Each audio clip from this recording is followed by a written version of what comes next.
Welcome back to NorCal 715. Today I have a Sony Icf-2010. Actually, I've got two of them. These are my own personal radios. This one has 3 D cells in it. And it comes on and it works fine. Picking up KFI AM radio 640, which is about 500 miles away from me. I'm in Northern California and they transmit out of Southern California. But that's not the one I'm talking about. This one. This one's plugged in. So let's just verify that the voltage is good. I'll go ahead and we'll turn this one on and then I'll plug it in midstream. It should cut out. And it does.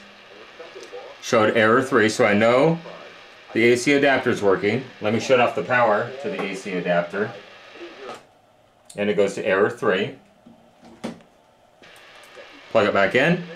That one's working fine.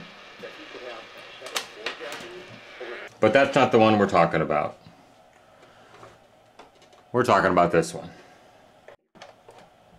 So on this one, with the adapter plugged in, I get nothing. No light display, no battery check, absolutely nothing.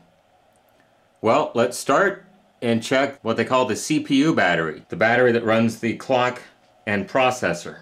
Okay, so I know this one does not have D cells in it, but it does have the 2 backup batteries. And according to Duracell, the date is December of 2023, and I'm making this video in May of 2020.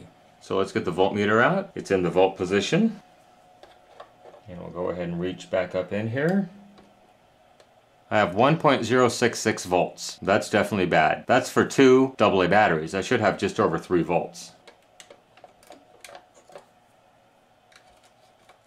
And the string got tucked under it. That's meant to pull that battery out.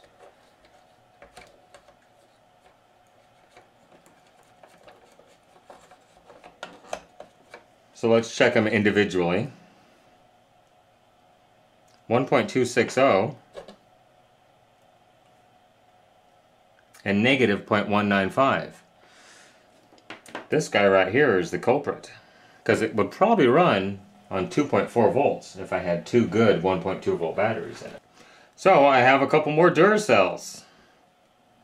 These are Duracell Pro Cell batteries. Well, and the expiration on these is March 2023. So they're actually older than the ones that expire in December 2023. But let's go ahead and check them. 1.58, that's good. 1.578, those are both good. Well, let's put those in and see what happens, huh?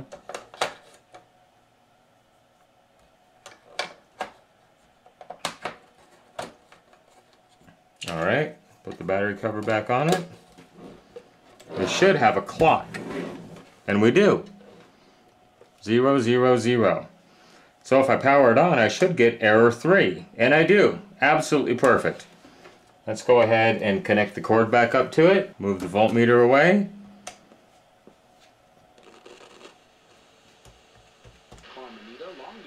Look at that. That's all we needed, was a set of batteries.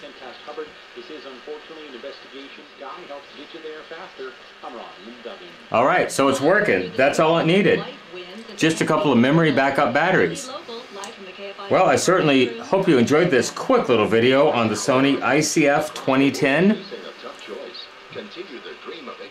CPU memory battery replacement.